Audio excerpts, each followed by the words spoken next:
আজকে হাজির মার্কেট মাহফিল, ইসলামী জলসা, কোরআন ও সুন্নাহর মেলা।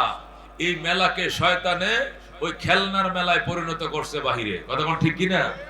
এই হাজির মার্কেটে প্রতিদিনই দোকান পাওয়া যায়, প্রতিদিনই জিলাপি বেচে, প্রতিদিনই গজা বিক্রি করে, প্রতিদিনই মিষ্টি এই এলাকায় পাওয়া যায়। কথা কোন ঠিক কিনা? কিন্তু আজকে জিলাপির দোকানে যে ভিড়, কসমেটিকের দোকানে যে ভিড়, শয়তানে এমন লাসা লাগাই দিছে, এমন পেছে ফেলছে, মনে হয় যেন জিলাপি জীবনে খায় নাই। জিলাপির দোকানে দে 2 কেজি, দে 1 কেজি। মাহফিলের খবর নাই। যে মাহফিলকে কেন্দ্র করে দোকান বসেছে, সমস্ত মানুষ দোকানে, কিন্তু মাহফিলে লোক নাই। এটা অত্যন্ত আফসোস, এই এলাকাবাসীর জন্য অত্যন্ত পরিতাপের বিষয়। এই জন্য আমি অনুরোধ জানাবো, যারা মাইকের আওয়াজ শুনছেন, রে ভাই, জিলাপি সারা জীবন তুমি খেতে পারবা। 1 কেজি জিলাপি নিয়ে বাসায় যাইবা, আর পিয়াজি নিয়ে বাসায় যাবা। ধর মাহফিলে গেছিলাম, পিয়াজি নিয়ে আইছি। মাহফিল শুনছো নি? কয় না এনে জায়গা নাই, ভিতরে ঢুকি নাই, ওখানে জায়গা নাই, বসার জায়গা নাই, ওখানে যাই নাই, তো জিলাপি খা। আল্লাহর লানত, আল্লাহর অভিশাপ আপনার উপরে। জোরে করে নাউজুবিল্লাহ। আল্লাহ ওই অভিশপ্ত, তুই জিলাপি জীবনে খাস নাই, তুই পিয়াজি খাস নাই, ডাইলের বড়া জীবনে খাও নাই, তুমি এটির জন্য গিয়েছিলে মাহফিলে। মিথ্যা কথা যায় বলে, মাহফিলে জায়গা নাই, গেছিলাম, বর জায়গা নাই, আয়া পড়ছি, ঘুমাই পড়ে 3 সওয়ালে। স্বাস্থ্য ঠিক করার দরকার, কালকে অফিস আছে। এই জন্য স্বাস্থ্য ঠিক করতেছে তারা। হ্যাঁ মেরে ভাই ও দুস্থ বুজুর্গ, শয়তান আল্লাহ তাআলার কাছে কসম করেছে, শপথ করেছে, আল্লাহ তোমার জাতের কসম খায়া বললাম, তোমার বান্দাকে জান্নাতে যাইতে দিব না। জোরে করে নাউজুবিল্লাহ। আল্লাহ পাল্টা শপথ করে বলেছেন, আমিও আমার জাতের কসম খায়া বললাম, আমার পাকাপুক্ত ঈমানদার একটাকেও তুই জাহান্নামে নিতে পারিবেন না। কথা ঠিক না? এই জন্য আজকে পাকাপুক্ত ঈমানদার কারা পরিচয় হয়ে যাবে। এই জন্য মেরে ভাই ও দুস্থ বুজুর্গ, বসে পড়ো মাথা কুশা দিয়া, কিছু আলোচনা শোনো, কিছু পিতা মাতার বয়ান শোনো, কিছু কোরআন শোনার আলোচনা শোনো। দেখো 2 ফোঁটা পানি চোখ দিয়ে বের করা যায় কিনা। যদি 2 ফোঁটা পানি চোখ দিয়ে বের হয়, আল্লাহ এই ফেরেশতাদের সাথে, এটি তো মানুষ না, এটি ফেরেশতা, আল্লাহু আকবার, আল্লাহ এদের সাথে আমাদের জান্নাত দিবে। জোরে করে আল্লাহুম্মা আমিন। কি সুন্দর দেখা যায়। ইউনিভার্সিটি পড়ুয়া, তোর 10টা কপাল দিয়ে একটা কপালে বাড়ি দে, তোর কপাল 10টা ভাঙিয়া চুরমার হয়ে যাবে, ওর কপালে দাগ পড়বে না। কথা বল ঠিক কিনা? এরা আল্লাহর কোরআন পড়ে, আল্লাহর কোরআন সিনার ভিতরে নিয়ে আল্লাহ এদেরকে কি বানাইছে, ফেরেশতাদের উপরে মর্যাদা দিয়েছে। যেরকম সুবহানাল্লাহ। মেরে ভাই দুস্থ বুজুর্গ, এই জন্য আমি অনুরোধ জানাবো, যারা মাইকের আওয়াজ শুনছি, অতি দ্রুত খাওয়া দাওয়া সেরে অতি দ্রুত ভিতরে চলে আসবো। কানায় কানায় ভরে যাবে, গায়ে গায়ে লেগে লেগে বসবো, দিনী আলোচনাগুলো মনোযোগ সহকারে শুনবো। এই জন্য মেহরবানি করে আমরা সামনের দিকে ফিল আপ করে বসি। মেরে ভাই ও দুস্থ বুজুর্গ, পৃথিবী আল্লাহ তাআলা বানাইছেন। কে বানাইছেন? পৃথিবী আল্লাহ বানাইছেন। পৃথিবীতে মানুষও আল্লাহ বানাইছেন। সমস্ত সৃষ্টি কে বানাইছেন? আল্লাহ বানাইছেন। 50 বছর আগে, 70 বছর আগে দুনিয়াতে আমরা ছিলাম না। কথা বল ঠিক কিনা? 100 বছর আগে আমরা ছিলাম না, আগামী 100 বছর পরে থাকবো না। কথা বল ঠিক কিনা? এই মাঝখানের কিছুদিনের জন্য আল্লাহ আমাদেরকে দুনিয়াতে পাঠাইলেন। কি নিয়ে যাব? কি নিয়ে কবরে যাব? এই ভাবনা তৈরির জন্যই আল্লাহ কোরআন দিয়েছেন, যে তুমি একটু ভাবো, তুমি কি জন্য এসেছিলে, তুমি কি কামাই করলে, কি নিয়ে তুমি কবরে যাবে। সেই অনুশোচনা তৈরির জন্যই আল্লাহ তাআলা কোরআনের ইরশাদ করেন, ক্বাদা রাব্বুকা আল্লা তা'বুদু ইল্লা ইয়্যা। আমার বন্ধু, আপনার রবের সিদ্ধান্ত হয়ে গেছে, ইবাদত চলবে শুধুমাত্র একমাত্র কার? সৃষ্টি যার, ইবাদত তার। কথা বল ঠিক কিনা? সৃষ্টি করছেন কে? যে সৃষ্টি করতে পারে না, সে মাবুদ হইতে পারে না। দুর্গা কাউরে বানায় নাই, এই জন্য দুর্গারে আমরা রব মনে করি না। দরগা কাকে বানায় নাই, দরগারে আমরা সিজদা করি না। কালী কাউকে বানায় নাই, আমরা কালীকে পূজা করি না। এই সরস্বতী কাউকে সৃষ্টি করে নাই, আমরা সরস্বতী পূজা করি নাই। আল্লাহ সব সৃষ্টি করেছেন, তার পায়েই সিজদা করি আমরা। কথা বল ঠিক কিনা? আসমান বানাইছেন কে? জমিন বানাইছেন কে? চন্দ্র সূর্য বানাইছেন কে? মায়ের গর্ভে সন্তানকে দেয়, খেতে ফসলকে দেয়, গাছে ফলকে দেয়, আল্লাহ, একমাত্র আল্লাহ। কথা বল ঠিক কিনা? শুধুমাত্র আল্লাহ, একমাত্র আল্লাহ।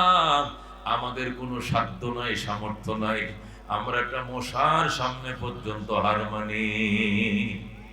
একটা মশা মানে কি? ছোট একটা উলিফুক, এইটার সামনে হার মানি। মশারি বানাইছি 1000 টাকা দিয়ে। কথা কোন? এই মশার সামনে হার না মানলে কি মশারি বানাইছি? হার মানছি কিনা? মানছি কিনা? ও দোস্ত, এটা একটা খাঁচা। বাঘ তাকে লোহার খাঁচা। খাঁচা কতটি আছে? লোহার খাঁচা, কতটি বাঁশের খাঁচা, কতটি বেতের খাঁচা, কতটি সুতার খাঁচা। মশারির সুতার খাঁচা, মশার ডরে খাঁচায় ঢুকছে মুসলমান। তাহলে কত দুর্বল আমি! একটা মশার ডরে মশারি টাঙ্গে, একটা মশার ডরে 80 টাকা 120 টাকা দেখো, ভালো দেখে বুস্টার কয়েলটা দেখ, যেটা গড়ে জ্বালানোর পরে মশা গড়ে না থাকে। মশার সে কি পরিমাণ ভয় পায়। আল্লাহ খলিকাল ইনসানু যায়ফা, মানুষরে তোরে দুর্বল করে বানাইছি আমি আল্লাহ। আল্লাহ বলেন আমি হইলাম আল্লাহ, আমি হইলাম আল্লাহ, আমি ছাড়া কোনো ইলাহ নেই, আমি ছাড়া কোনো মাবুদ নেই, আমি ছাড়া কোনো উপাস্য নেই। আমি হইলাম চিরঞ্জীব, চিরজীবী। আল্লাহু আকবার। লা তাখুযু সিনাতুন ওয়ালা নাওম, আমি এমন চিরঞ্জীব, চিরজীবী, আমার কোনো নিদ্রাও নাই, আমার কোনো তন্দ্রাও নাই। আমি ছিলাম, আছি, থাকবো। বলেন আল্লাহু আকবার। আমি ছিলাম, আমি আছি, আমি থাকবো। আমার কোনো পরিবর্তন নাই, আমার কোনো জওয়াল নাই, আমার কোনো সরে যাওয়া নাই। আমি ছিলাম, আমি আছি, আমি থাকবো। তিনি হলেন কে? আল্লাহ। আল্লাহ বলেন এই জন্য ইবাদত কার করতে হবে? আল্লাহ। কারণ তার নুন খাবো, তারই গুণ গাইতে হবে। কথা বল ঠিক কিনা? ক্ষেতের ফসল কার? আল্লাহর। গাছের ফল কার? আল্লাহর। মায়ের পেটে সন্তান কে দিছে? এই যে শীতের মধ্যে মেঘলা মেঘলা ভাব হয়ে গেছে, বাতাস মারতেছে, হইতে পারে সত্য প্রবাহ বাড়বে, নয়তো বৃষ্টি হতে পারে। কে দিতে পারে? এই মহান পুষ মাসের দিনে শীতের আভা দেখা যাচ্ছে, কে পড়ে? শুধু আল্লাহ। কথা বল ঠিক কিনা? এই জন্য আল্লাহ বলেন ওয়াকাদা রাব্বুকা। খেয়াল করে শুনেন, কোরআনের তাফসীর সূরা বনী ইসরাইল থেকে বলছি। আল্লাহ বলেন আপনার রবের সিদ্ধান্ত, বন্ধু, আপনার রবের সিদ্ধান্ত আপনার উম্মতকে বলে দেন। দুইটা সিদ্ধান্ত। কয়টা? যেরকম কয়টা? এক নম্বর সিদ্ধান্ত হলো আল্লাহ তা'বুদু ইল্লা ইয়া, ইবাদত চলবে, দাসত্ব চলবে, হুকুম চলবে, আইন চলবে একমাত্র কার? আল্লাহ। কথা বল ঠিক কিনা? দুই নম্বর ওয়াবিল ওয়ালিদাইনি ইহসানা, এবং খেদমত চলবে মা বাবার। কার? মা বাবার সঙ্গে চলবে ইহসান। ইহসান মানে সর্বোচ্চ ভক্তি, সর্বোচ্চ ভালোবাসা, সর্বোচ্চ ত্যাগ এবং তিতিক্ষা মা বাবার জন্য সন্তান দিতে হবে। মেরে ভাই, দুস্থ বুজুর্গ, আল্লাহর কোরআনের এই একটা আয়াত থেকে একটু তাফসীর করব। শুনতে রাজি আছেন ইনশাআল্লাহ? আল্লাহ কবুল করেন, জোরে করে আমিন। যারা মনোযোগ দিয়ে শুনবেন, আশা করে চোখ দিয়ে পানি আসবে, বাড়ি পর্যন্ত নিতে পারবেন। এই জন্য অনুরোধ করি রে ভাই, আসো, বসো। বসলে তোমার কোনো লস হবে না বাজান। বসো, আসো, সামনে আইসা বসো। শীত লাগবে না, ঘন ঘন হয়ে বসো। আমার ভাইদেরকে পেটে হাত দিয়ে বসায় দেন। আল্লাহর হাবিব সাল্লাল্লাহু আলাইহি সাল্লাম বলছেন হুমা জান্নাতুকা ওয়া নারুকা, মা বাবাই তোমার জন্য জান্নাত, মা বাবাই তোমার জন্য জাহান্নাম। আল্লাহু আকবার। মা বাবার খেদমত করছো, মা খুশি হইছে, হাতটা বাড়ায় দিছে। নবী কো আল্লাহর আরশের মাঝখানে আর তোমার মা বাবার মুনাজাতের মাঝখানে কোনো পার্টিশন নাই। সুবহানাল্লাহ। ডাইরেক্ট কবুল, ডাইরেক্ট কবুল। বলেন আল্লাহু আকবার। নবী বলছেন হুমা জান্নাতুকা ওয়া নারুকা, মা বাবাই তোমার জন্য জান্নাত, মা বাবাই তোমার জন্য জাহান্নাম। খেদমত করছো, দোয়া লইছো, লিখে লো তুমি জান্নাতি। খেদমত করো নাই, বদদুয়া দিছেন। মা বাবা কারে কই চিনো নাই, বিদ্যা অর্জন করো নাই, কোরআন শিখো নাই, পড়ো নাই, গৌর গোবিন্দের মতো মা বাবার সাথে দুরাচরণ করছো, আর মা বাবা বদদুয়া দিছে, কপালে লিখে লো তুমি জাহান্নামী। নাউজুবিল্লাহ। আল্লাহ নবী অন্য হাদিসে বলেন ক্বালা রাসূলুল্লাহি সাল্লাল্লাহু আলাইহি ওয়াসাল্লাম রিযার রাব্ব ফি রিযাল ওয়ালিদাইন ওয়া সাখাতুর রাব্ব ফি সাখাতিল ওয়ালিদাইন। আল্লাহ নবী বলেন মা বাবার সন্তুষ্টির উপরে আল্লাহর সন্তুষ্টির নির্ভরশীল, মা বাবার সন্তুষ্টির উপরে আল্লাহর সন্তুষ্টি নির্ভরশীল। আল্লাহু আকবার। তার মানে মা বাবা যার উপরে খুশি, আমার আল্লাহ তার উপরে খুশি। মা বাবা যে অসন্তানের উপরে অসন্তুষ্ট, আমার আল্লাহর রহমতের নজর তার প্রতি নাই। ঠিক কি না? সাহাবী আল্লাহর নবীর কাছে, বুখারী শরীফের হাদিস, আল্লাহর হাবিব সাল্লাল্লাহু আলাইহি সাল্লামের দরবারে আইসা এক সাহাবী বলতেছে, মান আবারু ইয়া রাসূলুল্লাহ, নবী গো আমি কার সঙ্গে ভালো ব্যবহারটা করব, কার সঙ্গে সুন্দর আচরণ করব? নবী বলছেন, উম্মাকা, তোমার মা। তোমার মা? কহ সুম্মা, মান এর পরে কে? উম্মাকা, তোমার মা। সুম্মা, মান এর পরে কে? উম্মাকা, তোমার মা। মার কথা তিনবার বলছেন নবী। কয়বার? আবার প্রশ্ন করা হয়েছে, সুম্মা মানে এর পরে কে? এরপরে বলছেন সুম্মা আবাকা, তোমার বাবা। আল্লাহু আকবার। মার কথা কয়বার বলছে? কোন কয়বার? মার কথা তিনবার বলছে, বাবার কথা একবার বলছে। কারণ কি? মা এমন তিনটা কষ্ট করছে, এই তিন কষ্টের ব্যাপারে বাবা কিছুই জানে না। কথা কোন ঠিক কি না? বাবার কোনো ভূমিকা নাই। যেমন 10 মাস 10 দিন মা পেটে রাখছে, এই ব্যাপারে বাবার কোনো কিছুই জানা নাই। পেটে রাখার যে জ্বালা, এটা মায় বুঝে, বাবায় বুঝে না। ঠিক কি না? 2 নম্বরে বন্ধু, 8 ইঞ্চি একটা সন্তান আল্লাহ রাব্বুল আলামিন কুদরতি ভাবে ছোট একটি জায়গা দিয়ে ডেলিভারি করাইছে। এই মা যে সন্তান ডেলিভারি করলো, এটা কাল মৌতে মানে মরণের মতো যন্ত্রণা, সাকরাতে যে যন্ত্রণা হয়, তার চেয়ে কঠিন যন্ত্রণা ভোগ করে সন্তান ডেলিভারি করছে কে? মা। ঠিক কি না? তাহলে বাচ্চা পেটে ধারণ করছে মা, বাচ্চা ডেলিভারি করছে মা। এই বাচ্চারা 30 মাস দুধ খাওয়াইছে কে? 2.5 বছর দুধ পান করাইছে কে? মা। একদিনও বাবা দুধ পান করায় নাই। এই তিনটা কষ্ট এককভাবে মা করার কারণে আল্লাহ নবী মায়ের কথা 3 বার বলছেন। যেরকম সুবহানাল্লাহ। আল্লাহ নবী সাল্লাল্লাহু আলাইহি সাল্লাম বলেন, তুমি তোমার মার দিকে, তোমার বাবার দিকে মায়ের নজরে চাইও, মহব্বতের নজরে তাকাইও। নজর ফিরানোর আগে কবুল হজের সওয়াব। আল্লাহু আকবার। মার দিকে মহব্বতের নজরে তাকাইবা, মায়ার নজরে রেনায় চাইলে হইতো না। রেনায় আছে, এ বেটি টিহা দে, বেটি আলমারিতে চাবিটা দে, আমি বেড়াইতে যাবো কক্সবাজার 500 টাকা দে, এমনি নয়। মা একদিকে তুমি তাকাও, মা তোমার মুখটা আমি দেখবো গো, মা এদিকে তাকাও। দেখছি মা, কলজা শব্দ হইছে মা। নবী কোন নজরটা ফিরানোর আগে একটা হজের সওয়াব পায় গেলি তুই। সাহাবী বলে, ইয়া রাসূলুল্লাহ, মার দিকে তো বারবার তাকাই, ডেলি শতবার তাকায়, 50 বার 20 বার 30 বার তাকায়। বারবার তাকাইলে বারবার হজের সওয়াব হবে। নবী বলেন, ওয়ালাউ কানা ফিল ইয়াউমি মিয়াতু মাররা, একদিনে যদি 100 বার তাকাও, আল্লাহ তোমাকে 100টা কবুল হজের সওয়াব লিখে দিবে। সুবহানাল্লাহ। এই জন্য মেরে ভাই ও দোস্ত বুজুর্গ, মারে আদর করিও, বাবারে আদর করিও। গার্মেন্টসে চাকরি করো, ময়মনসিংহে ফুলা বিয়ে করছে সাতক্ষীরার মাইয়া, ময়মনসিংহে ফুলা বিয়ে করছে কুমিল্লার মাইয়া, ফেনীর মাইয়া, রংপুরের মাইয়া বিয়ে করিয়া ময়মনসিংহ ছাড়ছে। মা জানেও না ফুট বাচ্চা আছে না মরছে। এমন মুরিদ হইছে সন্তান, মা কয় জানি না আমার ফুট দুনিয়াতে বাইচে আছে কিনা, আশায় আছে কোনদিন আসবে। ওই হেত্তনির পাগল হইয়া আর দেশে যায় না। জোরে কর নাউজুবিল্লাহ।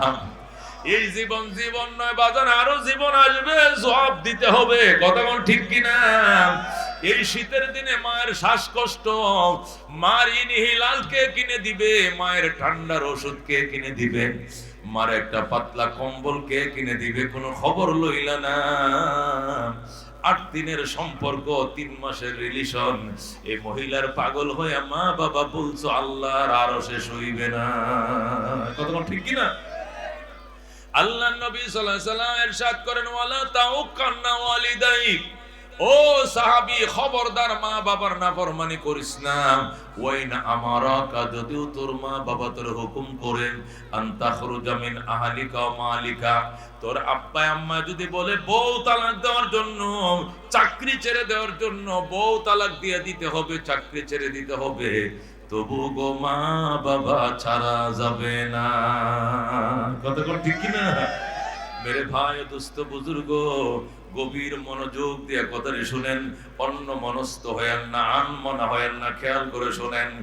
আল্লাহ রাব্বি বলছেন, ওয়াইন আমারাকা, যদিও তোমার মা বাবা একসাথে সিদ্ধান্ত নেয় আর বলে আমরা মা বাবা তোর একটা পরামর্শ দিতাম, শুনবেন রে সন্তান? সন্তানকে কও বাবা কি কইবা?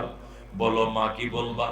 আমরা দুইজনে পর্যবেক্ষণ করে দেখলাম এই মেয়েটা তোর জন্য ভালো হবে না, বংশের জন্য ভালো হবে না, দিনদারির জন্য ভালো হবে না। তুই তার সামরার রূপ দেখে পাগল হইছে বাজান, এখনো সময় আছে, তালাক দিয়ে দাও। বলতে দেরি 1 2 3 বলে বিদায় করতে দেরি করা যাবে না। হযরত ইব্রাহিম আলাইহিস সালাম তিনি থাকতেন ফিলিস্তিনে, ইব্রাহিমের ছেলে হযরত ইসমাইল আলাইহিস সালাম থাকতেন মক্কায়। কোথায় থাকতেন? মক্কায়। ইসমাইল মক্কা নগরে আস্তে আস্তে আস্তে বড় হইলেন, মক্কার সমাজে তিনি বড় হলেন। মক্কার মানুষ, সমাজের মানুষ ইসমাইলকে বিয়ে করায় দিলেন। হযরত ইসমাইল বিয়ে কইরা এখনো বউর মুখ দেখে নাই। বাবার কাছে ফিলিস্তিন চিঠি লিখছে, প্রায় ১৫০০ মাইল দূরে। বাবার কাছে চিঠি লিখছে, বাবা গো, তোমার ইসমাইলকে মক্কার সমাজের মানুষ বিয়ে করায় দিয়েছে জোর করে, আমি বউয়ের মুখ দেখবো না, তুমি আসো, আইসা পুত্রবধূ দেখো, তুমি যদি রাজি থাকো, পছন্দ করো, চয়েস করো, তাহলে বাসর ঘর করবো, নতুবা এই মেয়ের সাথে আমি বাসর ঘর করব না। আল্লাহু আকবার। হযরত ইসমাইল আলাইহিস সালাম চিঠি লিখছে, চিঠি পাইয়া আল্লাহর খলিল ইব্রাহিম উটের উপরে সওয়ার হয়ে সেই ফিলিস্তিন থেকে মক্কা নগরে আসছে। আয়েশা ইসমাইলের ঘরের দুয়ারে দাঁড়ায়াম, ডাক দেখো, ইসমাইল রে, আমি একজন বুড়ো মানুষ, বৃদ্ধ মানুষ, অনেক দূর থেকে আসছিলাম বাজান, দরজা খোলো, ছায়া দেখো কে আইছে, আগায় লাও। ইসমাইল তো বাড়িতে নাই।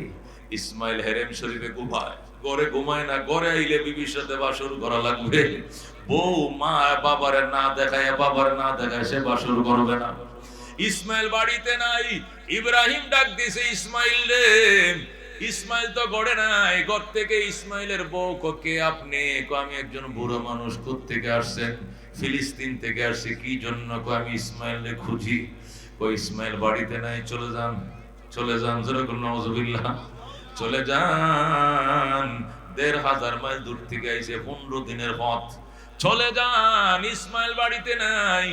ইব্রাহিম কো, আমার ইসমাইল কই? কয় জানি না, কবে আসবে কোথাও তো জানি না।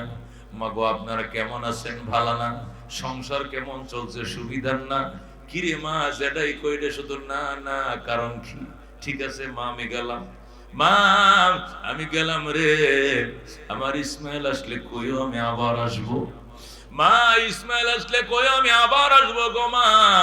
আর কইও ইসমাইলের ঘরের চৌকাটটা ভালো নয়, চৌকাটটা যেন তাড়াতাড়ি বদলাইয়া লয়। আল্লাহু আকবার। এই কথা বলে আল্লাহর খলিল ইব্রাহিম চলে যায়। ইব্রাহিম রিটার্ন চলে গেছে ফিলিস্তিন। ইসমাইল বাড়িতে আসছে, আইসা কয়, বিবি আমার আব্বা আইছিল নি? কয় না, আইছিল। তুমি কেমনে জানো? আমার বাবার গ্রান, মেশকের গ্রান আমার নাকে লাগতেছে। আমার আব্বা আল্লাহর খলিল ইব্রাহিম খলিলুল্লাহ, আমার বাবা যে রাস্তা দিয়ে হাইটা যায় মেশকের সুগ্রাণ ছড়ায়। আমার বাবা নিশ্চয়ই মক্কায় এসেছিলেন, আমার বাবার গন্ধ পাইতেছি। বাবাই কই? বিবি কয়, তোমার বাবা নাই। কই গেছে? কই চলে গেছে। হায় হায়, তুমি কি আমার বাবার একটু চা পানিও খাওয়া নাই না, আদর করো নাই গো না, যতন করো নাই গো না, গড়ে ঢুকাও নাই, ঢুকাই নাই, একটু নাস্তা পানিও খাওয়াই নাই না। হাইরে কান্না ইসমাইল। ইসমাইল আর ডুকরায় কান্দে, কি সর্বনাশ করলে রে বিবি। উনি আমার কলিজার টুকরা আব্বা জান, উনি বাইতুল্লাহ বানাইছে, এই কাবা ঘরের মিস্ত্রি আমার বাবা, আর আমি ছিলাম তার সাথে জুগাইয়া। আল্লাহর খলিল রে বুঝি তুই একটু নাস্তা পানি করাইলি না, আমার বাবার তুই ওযু বানায় দিলি না, কি সর্বনাশ করলে রে বিবি। বুকে থাপাইতেছে, ইসমাইল কাঁদতেছে। বিবি কয়, কাইদো না স্বামী, তোমার আব্বাই কইছে আবার আইবো, তোমার বাবে বলছে আবার আসবে। ইসমাইল কয়, তাই নাকি? কয় হ্যাঁ। আর কি বলছেন?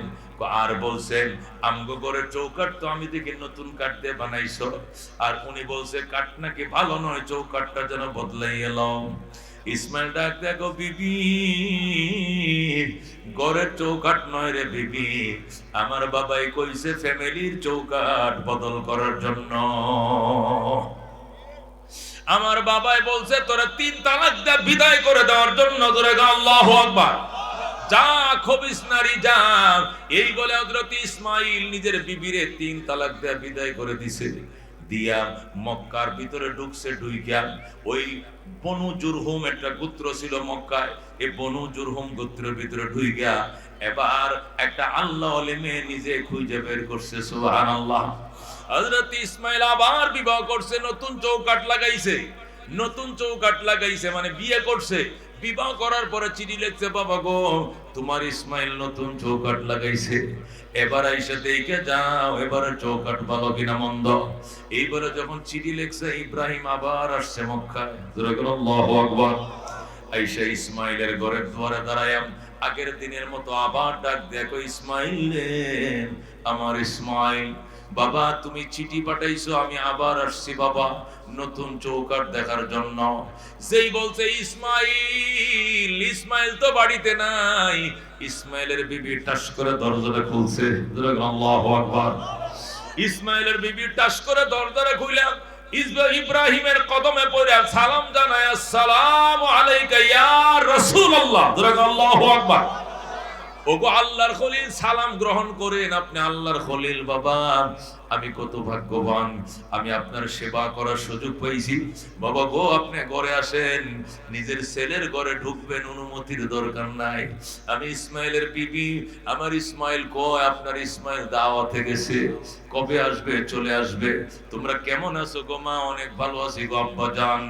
আসেন আসেন বলে ইসমাইলের বিবি ইব্রাহিমকে ঘরের দুয়ারে আইনা জলচকির মধ্যে বসাইছে। বসায় কয় আব্বা জান এখানে বসেন, আমি জমজম থেকে পানি নিয়ে আসি। আল্লাহু আকবার। ইসমাইলের নতুন বউ ইব্রাহিমকে জলচকিতে বসাইয়া বদনা নিয়ে নদীর ঘাটে জমজমের ঘাটে যায় জমজম দিয়ে পানি উঠাইছে। উঠায় নিজের শ্বশুর এক হাতে পানি ঢালে, আরেক হাতে হাত ধুয়ে দেয়, পা ধুয়ে দেয়, মাথা মাসা করে দেয়।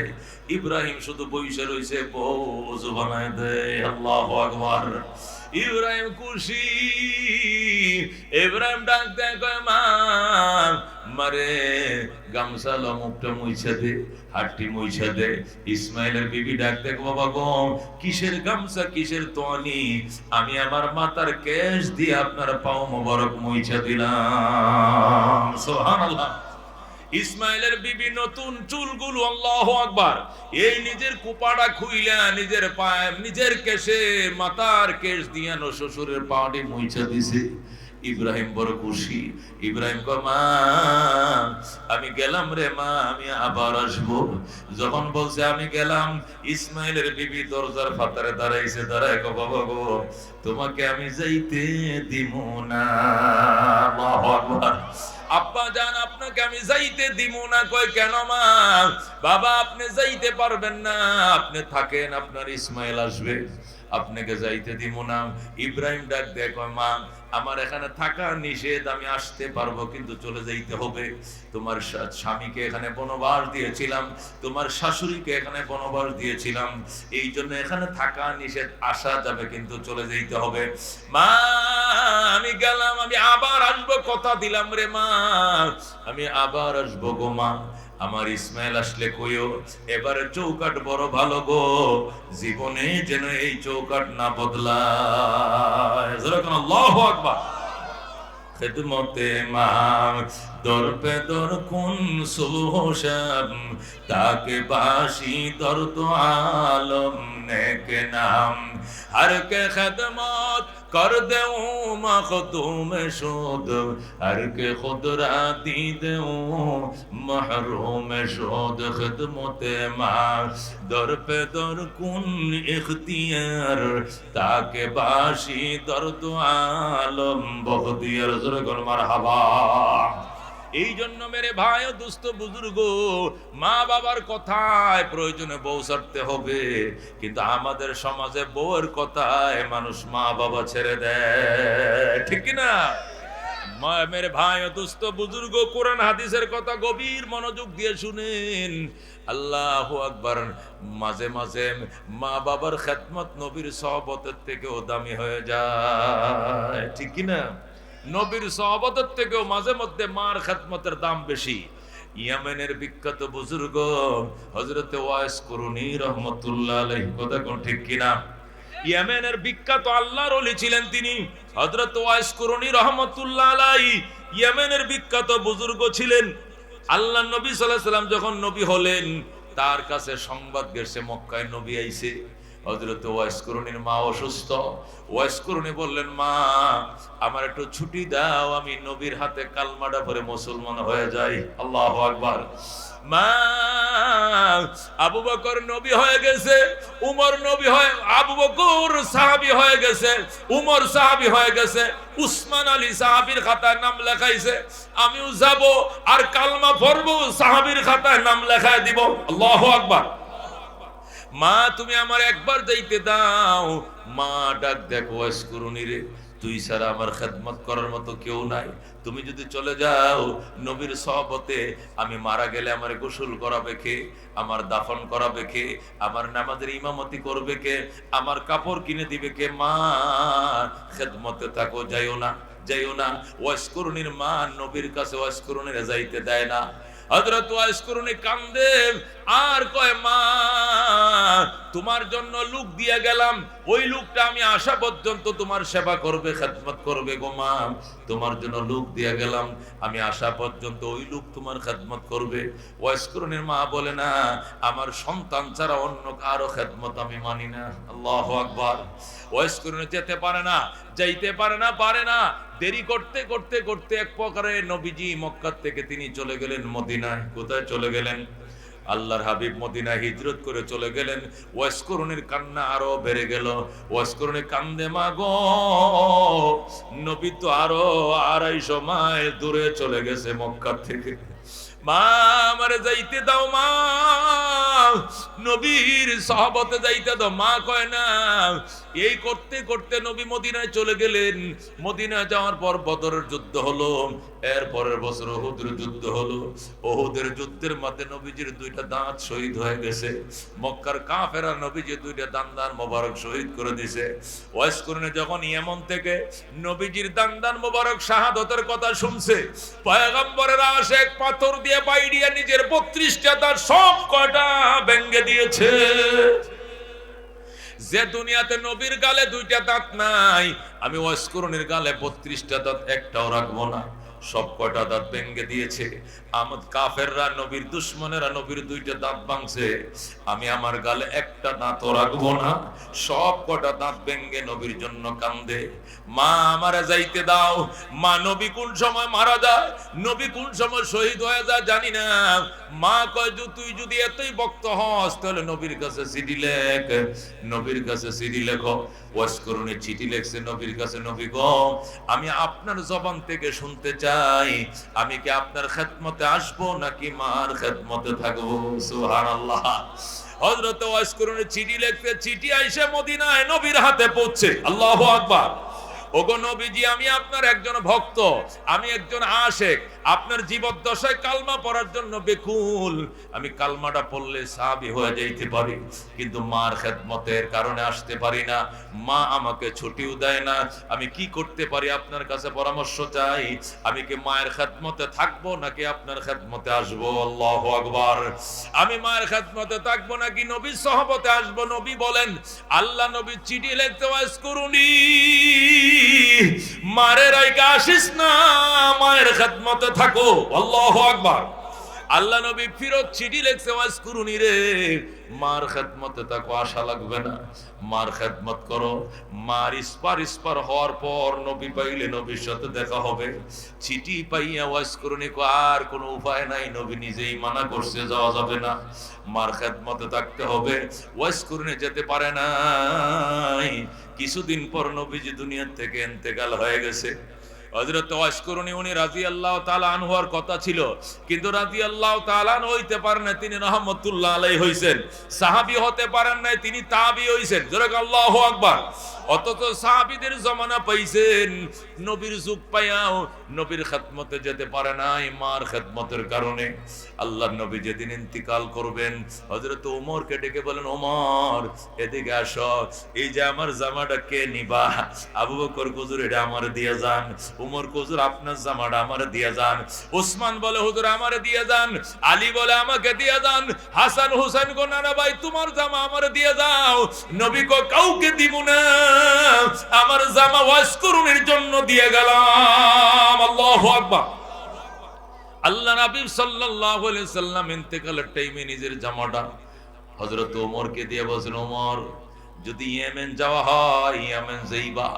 ইয়েমেনে একজন মা ভক্ত সন্তান আছে আমার আশেক, ওনার নাম হলো ওয়াইস আল কারনি। হাদিসে মুসলিম শরীফের হাদিসে আছে ইয়েমেনে যাইলে ওখানে একজন বিখ্যাত বুজুর্গ আছে, মা ভক্ত আল্লাহর ওলি আছে, নবীর আশেক আছে, নাম হলো ওয়াইস আল কারনি। এই ওয়াইস আল কারনির কাছে আমার সালাম পৌঁছাইও, আর আমার জামাটা ওনারে দিও। নবীরে পায় না, নবীর জামাটা পইরা শান্তি পাবে। আল্লাহু আকবার। ওমর ওয়াইস করুনের কাছে গেলে দোয়া চাইও। ওমররে দোয়া চাইতে কয়। আল্লাহু আকবার। অর্ধেক জাহানের বাদশা ওমর, ওমরকে নবী দোয়া চাইতে কয়। ওমর ওয়াইস করুনের কাছে যায় দোয়া চাইও। ওয়াইস করুনে যে দোয়া করবে সাথে সাথে কবুল হয়ে যাবে। আল্লাহু আকবার। খেদমতে মা দর পে দর কুন সুশম তাকে বাসি দর্দ আলম নেক নাম হর কে খেদমত কর দেউ মখদুম শুদ হর কে খুদরা দিদমু মাহরুম শুদ।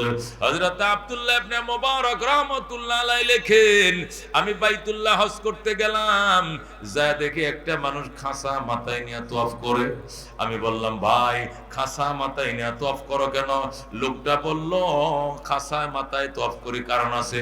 কি কারণ? খাসার মধ্যে আলু আছে না কলা আছে নাকি তরমুজ আছে নাকি আনারস, এই নিয়ে তওয়াফ করা লাগে কেন? লোকটা ডাক দেয় কয়, না এটা আলুর খাসা না কলার খাসা নয়, এটা আমার জনম দুঃখিনী মা বহনকারী খাসা। আল্লাহু আকবার। এবার এখানে আমার আম্মায় বইসে রইছে, এই খাসা মাতে আমার মা। আমি যখন হজে রওনা করলাম, মার কাছে দোয়া চাইতে গেলাম, তখন আমার আম্মা বলছে আমারে হজের সাথে নিয়ে যাও, নতুবা তোমার জন্য দোয়া করব না। তখন বললাম, মা তোমারে মাথায় নিয়ে কেমনে 7 সাগর পাড়ি দিব? মা কয়, পাড়ি দিতেও সুবিধা হবে না, আমারে মাথায় নিয়ে রওনা করু, যেখানে সাগর পড়বে চোখ বন্ধ করে দাঁড়ায় থাকবে, আমি মা দোয়া করব, চোখ খুলে দেখবে বাইতুল্লাহর সামনে হাজির হয়ে গেছো। আল্লাহু আকবার। হযরত আব্দুল্লাহ ইবনে মুবারক রাহমাতুল্লাহ আলাইহি বলেন, ওই লোকটা মাথায় করে মাকে খাসায় করে ফাইলা করে নিয়ে বাইতুল্লাহর সামনে যায় তওয়াফ করতেছে, বলতেছে আল্লাহুম্মা লাব্বাইক লাব্বাইক লা শারীকা লাক লাব্বাইক ইন্নাল হামদা ওয়ান নি'মাতা লাক ওয়াল মুলক লা শারীকা লাক। মেরে ভাই ও দোস্ত বুজুর্গ, একটা মা কত দামি হইলে সন্তান মাথায় করে নিয়ে হজ করতে যায়। আব্দুল্লাহ ইবনে মুবারক, বাবা আমি মা ভক্ত সন্তান দেখছি, এমন মা ভক্ত সন্তান জীবনে দেখি নাই। মারে বুঝে মাথায় করে তুমি নিয়ে আইছো? হুজুর এইবারে নয়, এর আগে আমি আরো 9 বার মারে মাথায় করে হজ করাইছি, এবার সহ 10 বার। কয়বার? আব্দুল্লাহ ইবনে মুবারক সুবহানাল্লাহ, 10 বার মায়ের মাথায় করে হজ করাইছো। বাড়ি কই? বাড়ি ইরাকে। হাই সর্বনে এত দূর থেকে আইছো? কয় হ্যাঁ। লোকটা ডাক দেখ, আব্দুল্লাহ ইবনে মুবারক আপনি তো বিখ্যাত আলেম, আপনার কাছে একটা ফতোয়া জানি। কি ফতোয়া? আমি মার এত বড় খেদমতটা করলাম, 10 বার মারে মাথায় করে নিয়ে হজ করলাম, মায়ের দুধের দাবি আল্লাহ আকবার। আব্দুল্লাহ ইবনে মুবারক কয়, না বাবা, আরো যদি 20 বার হজ করতে পারো, 30 বার হজ করো, 50 বার যদি হজ করো, 100 বার যদি হজ করো, প্রথম যে দুধ পান করেছিলা, ওই প্রথম দিনের শাল দুধ যেটা তোমার মুখে ঢুকাইছিল তোমার মা, ওই 1 ফোঁটা দুধ 70 ভাগ করলে 1 ফোঁটা দুধের দাবি 20 বার হজ করলে আদায় হবে না। জোরে করে আল্লাহু আকবার। মেরে ভাই ও দোস্ত বুজুর্গ, একে বলে মা। ওই মা কি জিনিস, বাবা কি জিনিস, এটা গরু রাখলে বোঝে না বাজান, বেনামাজি বোঝে না বাজান, গাঁজাখোর বোঝে না বাজান, বাবা করে বোঝে না, বুঝে এই সমস্ত উলামায়ে কেরাম। কথা কোন ঠিক কিনা? লেখাপড়া শেষ করে বললাম মা কি চাও কও? ক মদিনায় যাইতে চাই। আমি বললাম টাকা তো নাই। আমি মা তোর বাপের তে যে 2 আনি পাবো ওইটা বিক্রি করে হলো আমার নিয়ে যা। আমি বললাম দোয়া করো মা, আল্লাহ সামর্থ্য দিলে তোমাকে নিয়ে যাব। সামর্থ্য দিছেন, মাকে নিয়ে বাইতুল্লাহ গেছে, হজ করছি। হায়রে দোয়া মা করছে, এত দোয়া, আল্লাহু আকবার। যেদিন চলে আসবো বিদায় তওয়াফ করতে গেছি মারে নিয়া, আল্লাহু আকবার। 2009 সালে বিদায় তওয়াফ করতে যখন গেছি, চলে আসবো, মা যে আল্লাহর ঘরে গিলাপে ধরছে আর গিলাপ ছাড়ে না। আমি বললাম মা বিমান ছাইরা দিব, তাড়াতাড়ি চলো, বাস চলে যাইতেছে, জেদ্দায় চলে যাব আমরা, একটু দেরি করতে কো। আমি আর একটু মনের কথা আল্লাহরে বলি। জোরে আল্লাহু আকবার। কি বলছো মা? কয় কি বলছে আমি নিজেও জানি না, যা মুখ দিয়েছে তাই কইছি। জোরে কোন আল্লাহু আকবার। মারে শুধু এইটুকু বলছিলাম কবুল করায় যাও মা, আল্লাহ যেন বারবার আসার সুযোগ দেয়। আল্লাহ তাআলা মার দুয়ার বরকতে 16 বার নেওয়াইছে, 16 বার। জোরে আল্লাহু আকবার। এবছরও টাকা দিছি, 17 সালে 26 সালে যাওয়ার জন্য, মানে 17 বারের টাকাও দিয়ে রাখছি। সবটুকু মায়ের দোয়া। কতক্ষণ ঠিক কিনা? এই জন্য মেরে ভাই দোস্ত বুজুর্গ, সন্তান যদি সন্তানের মতো না হয়, তাহলে সন্তান বউলে সিঙ্গাপুর যাবে, মালয়েশিয়া যাবে, ঘুরতে যাবে, পিকনিকে যাবে, কক্সবাজার যাবে, কুয়াকাটা বন্দরে যাবে, মারে নিয়ে মদিনা যাওয়ার দূরের কথা, ডাক্তারের কাছেও যাবে না। আর যদি নেককার সন্তান বানাও, খোদার কসম, মা বাবার সন্তান দুনিয়াতেও দেখবে আল্লাহর ঘর, পরকালেও দেখবে জান্নাত। কথা কোন ঠিক কিনা? এই গাজীপুরের বৃদ্ধাশ্রমে যাও, গাজীপুরের বৃদ্ধাশ্রমে যায় দেখো, কোটিপতিদের মা বাবা বৃদ্ধাশ্রমে, উচ্চ শিক্ষিতদের মা বাবা বৃদ্ধাশ্রমে। খোদার কসম, একটা হাফেজের বাবা, আলেমের মা বাবা বৃদ্ধাশ্রমে নাই। ঠিক কিনা? সব বড় বড় অফিসারদের মা বাবা, অফিসাররা মা বাবারে সিটাং লয়ে যাইতে অসুবিধা মনে করে, ঢাকার বিল্ডিং এ থাকতে সমস্যা মনে করে, কই বুড়া মানুষটা ডিস্টার্ব করে, এটারে সাথে রাখা যাইতো না। বাপ মরে গেছে, মারে কই নিব, বৃদ্ধাশ্রমে ভর্তি করে দিয়েছে, কই এখানে থাকো, বিদেশি সংস্থা খাওয়াইবো, ফালবো, চিকিৎসা করবো, আমার টেনশন নাই। বিদেশি সংস্থার কাছে বৃদ্ধাশ্রমের মধ্যে মা বাবারে ভর্তি কইরা সন্তান 10 তলা লিফটের বাড়িতে থাকে, খবর নাই। খোদার কসম, মরে থাকবা, মৃত্যুর টাইমে তোমার সন্তান পানি দেওয়ার সময় পাবে না। কথা কোন ঠিক কিনা? কিন্তু ছেলেকে আলেম বানাও, এইভাবে আলেম বানাও, দেখো ফেরেশতার দল। আল্লাহু আকবার। খোদার কসমের দুনিয়া ভুলে যাবে, মা বাবারে ভুলবে না, ভুলবে না, ভুলবে না। কথা ঠিক কিনা? আল্লাহ নবী বলছেন, এক একটা কোরআনের হাফেজ 10টা লোক জাহান্নাম থেকে বের করে টাইনা জান্নাতে নিবে। আগে নিবে মারে, 2 নম্বরে নিবে বাবারে, 3 নম্বরে চাচারে, 3 নম্বরে চাচিরে, 4 নম্বরে মামারে, 5 নম্বরে মামিরে, এইভাবে খালারে, খালুরে, এইভাবে নিজের প্রতিবেশী যাদের প্রতি তার ইহসান ছিল এমন মানুষ ধরে ধরে জান্নাতে নিয়ে যাবে। আর এক একটা আলেম তো এক একটা গ্রুপ, এক একটা এলাকা নিয়ে জান্নাতে ঢুকবে। সুবহানাল্লাহ। বাইতুল্লাহ শরীফের ইমাম, কাবার ইমাম শেখ আব্দুর রহমান সুদাইসকে জানাজা পড়াইলে তোমার গুনাহ মাফের কোনো গ্যারান্টি নাই। কিন্তু তোমার সন্তান যদি কয় এটা আমার আব্বার লাশ, কাতার সোজা করেন। আল্লাহু আকবার। সালামু আলাইকুম ওয়া রাহমাতুল্লাহ, সালামু আলাইকুম ওয়া রাহমাতুল্লাহ, আমার আব্বারে মাফ করে দিয়েন, আল্লাহুম্মা গফিরলি হাইয়িনা কয়ে যখন টান মারবে, আল্লাহ বলবেন বান্দা আর বলিস না, তোর বাবার লাশ মাটির উপরে থাকতে আমি আল্লাহ ক্ষমা করে দিলাম। যারা কোন সুবহানাল্লাহ।